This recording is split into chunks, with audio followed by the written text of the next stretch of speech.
جب ترمیم کی بات ہوئی تو مجھے کہنے لگے آج پاس کر دی ہے۔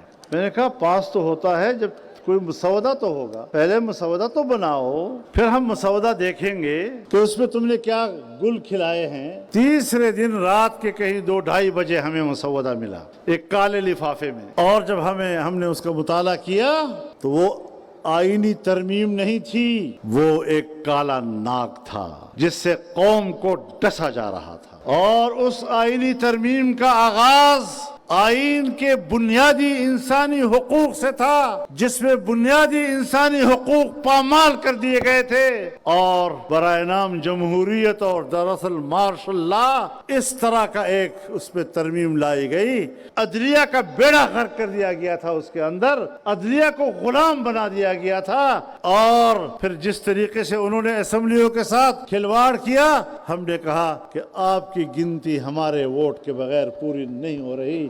سوال ہی پیدا نہیں ہوتا کہ آپ آئین کا حلیہ بگاڑ سکیں۔